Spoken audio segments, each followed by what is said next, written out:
Shalom and welcome. Let us begin a journey together. What if your first words each morning, spoken in the quiet moments before the world rushes in, could unlock the gates of true abundance? Not the fleeting abundance of the stock market, but an enduring wealth of spirit, purpose, and peace. For generations, our tradition has taught that the dawn is not just the start of a day, but a daily opportunity for creation. These 10 affirmations, drawn from the deep wells of Jewish wisdom, will transform not just your morning, but your entire relationship with prosperity. They are not magic words, but keys to unlock the potential that already resides within you, placed there by the Creator. My name is Solomon. I have spent many decades in the world of commerce, building businesses and navigating the turbulent waters of financial markets. I achieved what the world calls success, only to find a profound emptiness in my spirit. It was in returning to the wisdom of our sages, to the rational ethics of Maimonides, and the deep, soulful currents of Kabbalah that I discovered the true meaning of wealth. It is not something you chase, it is something you cultivate. It is shefa, the Hebrew word for abundance, which is understood not as a static quantity of possessions, but as a divine flow that we can align ourselves with. Today, I will share with you the morning affirmations that recalibrated my soul and can do the same for yours. 1/10. Moda Eni, I give thanks. Before your feet even touch the floor, before the anxieties of the day have a chance to lay their claim on your mind, the very first words from a Jewish soul are, Dollar Moda Enil Faneka. Dollar, I give thanks before you. This is not a transactional thank you. It is a profound acknowledgement of a miracle. The sages teach that sleep is a 60th of death. Our soul, our neshama, ascends for a spiritual accounting. To awaken is to be reborn, to have that divine spark returned to us. I remember a mentee of mine, a brilliant man who had built a technology empire, but was consumed by anxiety. His first thought each morning was his company's stock price. He was spiritually bankrupt. I challenged him to a simple practice. For 1 week, say Moda Eni with intention before looking at his phone. A week later, he called me. Solomon, he said, for the first time in years, my first thought wasn't about what I lacked, but about the gift I'd been given, another day of life. That simple shift was the beginning of him reframing his entire definition of value. So, the practical application is this. Place a reminder by your bed. Before your mind races to your to-do list, simply breathe and give thanks for the soul that has been faithfully returned to you. And ask yourself this: are you awakening with a sense of obligation to the world, or with a sense of gratitude for the life force that has been returned to you to tenths? My neshama guides my actions. Having acknowledged the return of your soul, the next affirmation sets your intention for the day. My soul, my neshama, not my ego, will guide my actions today. Our tradition speaks of two inclinations within us: the Yetzer Tov, the good inclination that pulls us toward our higher self, and the Yetzer Hara, the self-serving inclination that is governed by fear, pride, and appetite. The ego is loud, demanding, and anxious. The soul, the neshama, speaks in a whisper. I recall a pivotal moment in my own business career. I was on the verge of a merger that promised immense financial reward. Every external metric screamed yes. Yet, a quiet, persistent feeling in my core whispered no. The ego wanted the prestige, the victory, but my soul sensed a deep misalignment of values with our potential partners. I walked away from the deal, much to the confusion of my board. 6 months later, that other company collapsed under the weight of an ethical scandal that would have destroyed us. Learning to discern the whisper of the soul from the roar of the ego is the single most important skill in creating sustainable, righteous wealth. So, as you prepare for your day, take 1 moment of stillness. Place a hand on your heart and affirm that your higher self is in charge. Before you enter a difficult meeting or make a significant decision, pause and ask, who is speaking right now? My soul, which seeks to serve and create, or my ego, which seeks to win and acquire? 3/10. I am a partner in creation. Our third affirmation reframes our entire purpose for being. I am a partner with the divine in the ongoing work of creation. The mystics teach a beautiful concept called Tikkun Olam, the repairing of the world. They envision that at the dawn of creation, divine light shattered into countless sparks, which fell and became embedded in all of physical reality. Our job, our sacred purpose, is to find and elevate those sparks through our actions, our words, and our intentions. Your work is not just a job, it is your primary vehicle for tikkun olam. I once knew a baker. He wasn't just mixing flour and water. He told me he saw his work as elevating the holy sparks hidden within the wheat. He kneaded his dough with intention, praying that the bread would bring nourishment and joy to those who ate it. He was not just a baker, he was a partner in creation, transforming the mundane into the sacred. Whether you are writing code, caring for a patient, or cleaning an office, you have the power to do your work in a way that repairs, beautifies, and elevates a small corner of the world. As you consider the day ahead, contemplate your tasks, not as chores on a list, but as opportunities. Ask yourself, how can I perform my work today in a way that reveals a hidden spark of holiness? What am I building, repairing, or creating that will make the world a little more whole? Here's the continuation of our journey. For tenths, abundance flows through giving. In the modern world, we are taught to accumulate. The mindset is one of scarcity, to hold tightly to what is ours. Jewish wisdom offers a radical alternative. Abundance flows not to me, but through me. The central practice here is tzedakah. This word is often translated as charity, but its root means justice or righteousness. Giving is not an act of pity from a superior to an inferior. It is an act of rebalancing the scales of justice, of circulating divine energy back into the world. True wealth is not a stagnant pond, it is a flowing river. I learned this lesson most profoundly during a lean period in my first major business. Cash flow was tight, and my every instinct, my yetzer hara, screamed at me to hoard every dollar. But I had made a commitment to the principle of Mazer, tithing 10% of my income. At the time, it felt like financial suicide. I wrote a check to a local food bank that represented a significant portion of my liquid cash. The act itself was terrifying, but what followed was transformative. Releasing my fearful grip on that money fundamentally shifted my mindset from scarcity to trust. It forced me to become more creative, more open, and within weeks, two unexpected clients appeared. It was not a magical transaction, it was a spiritual realignment. By acting as a channel for abundance, I opened myself up to receive it. Your practice can begin simply. Set up a small, automated weekly donation to a cause you believe in. The amount is less important than the consistency. It is the practice of building the muscle of giving, of reminding yourself daily that you are a conduit for good. So let me ask you, do you view your wealth as a private reservoir to be guarded, or as a river that gains its power and vitality only when it flows outward? 5/10. I protect my sacred space. Our tradition teaches that the ancient temple in Jerusalem had layers of sanctity, culminating in the Holy of Holies, a space of ultimate purity. Your mind is your personal sanctuary. It is the Holy of Holies where your soul resides. This next affirmation is a commitment to serve as its guardian. I protect my sacred space. What we allow into our minds, the news we consume, the gossip we entertain, the mindless distractions we scroll through directly impacts our spiritual and financial well-being. I once studied with an elderly rabbi in Brooklyn. His study was a small, simple room with nothing but books lining the walls and a large wooden desk. There was a palpable peace in that room.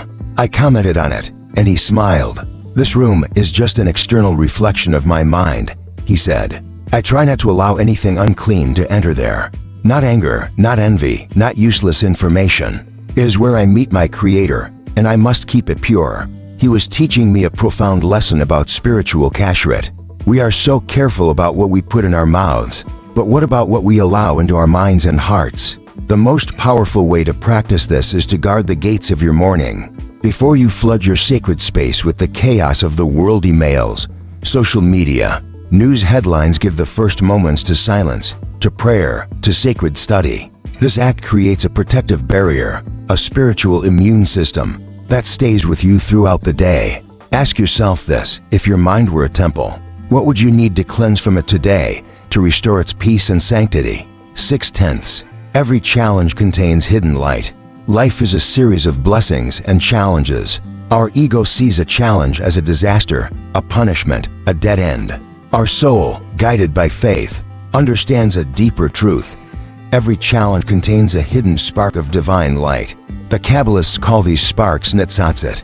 They teach that our most difficult moments, our failures, and our heartbreaks are not empty voids of darkness. Rather, they are shells kalapot that conceal a precious light of wisdom, strength, or compassion that can only be released when we have the courage to break the shell open. Over 30 years ago, I poured my heart, soul, and savings into a venture that failed spectacularly. It was a public and humiliating defeat.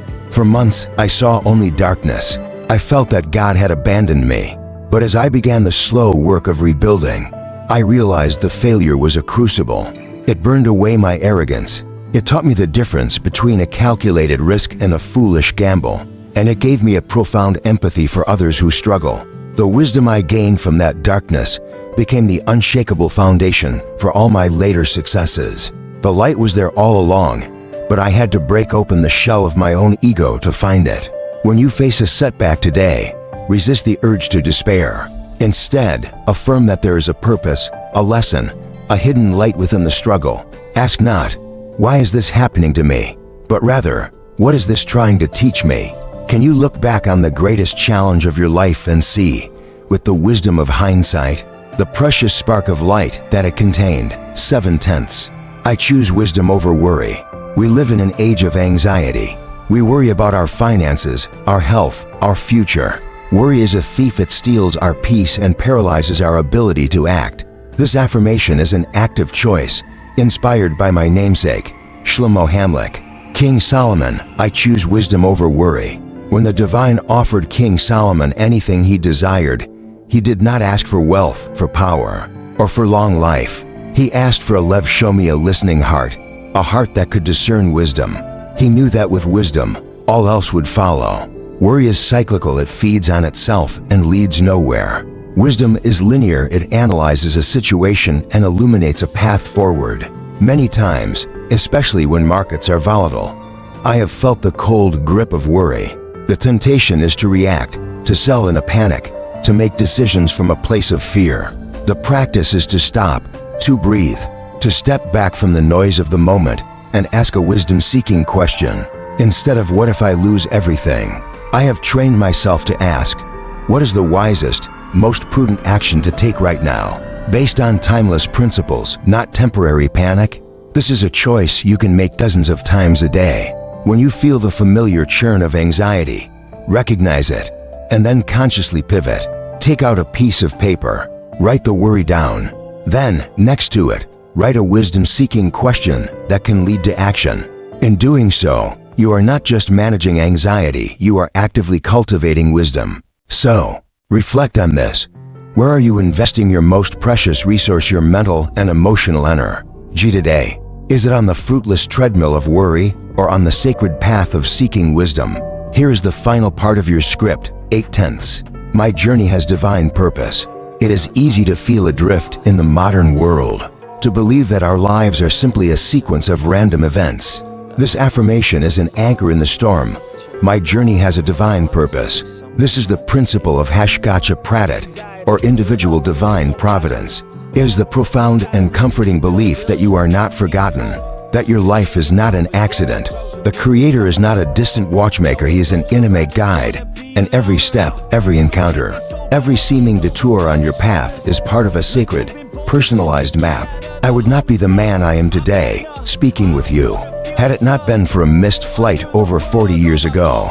I was furious, stranded in an airport, my meticulous plans in ruins. While waiting for the next flight, I struck up a conversation with the man sitting next to me. That man would become my most trusted business partner, my dearest friend, and the catalyst for the most meaningful ventures of my life. Was it a coincidence? An accident?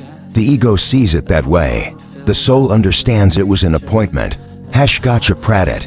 So as you move through your day, try to see it through this lens. The person you meet, the opportunity that arises, even the obstacle that blocks your way, all of it is part of the curriculum for your soul. Ask yourself, if you knew, with absolute certainty, that a divine intelligence was guiding your every step, how would that change the way you face the uncertainties of your day? 9/10. I embrace both joy and growth. Our culture relentlessly pursues happiness and pathologically avoids pain.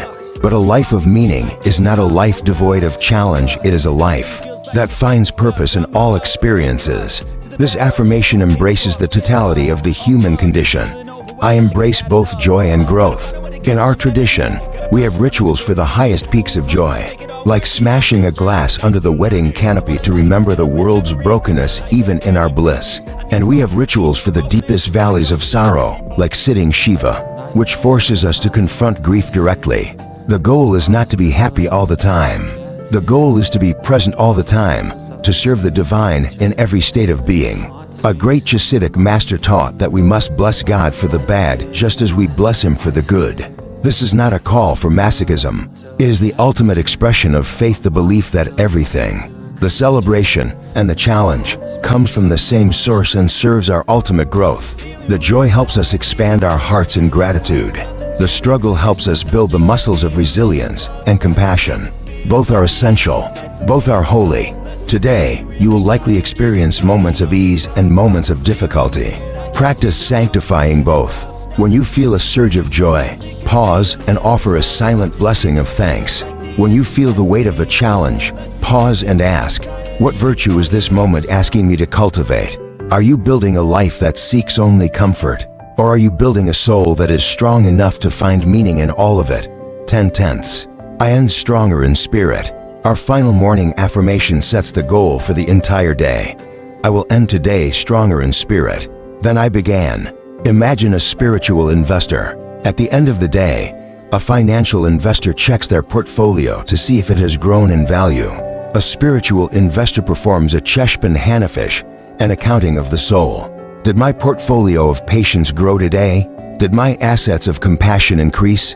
Did I make a small investment in wisdom?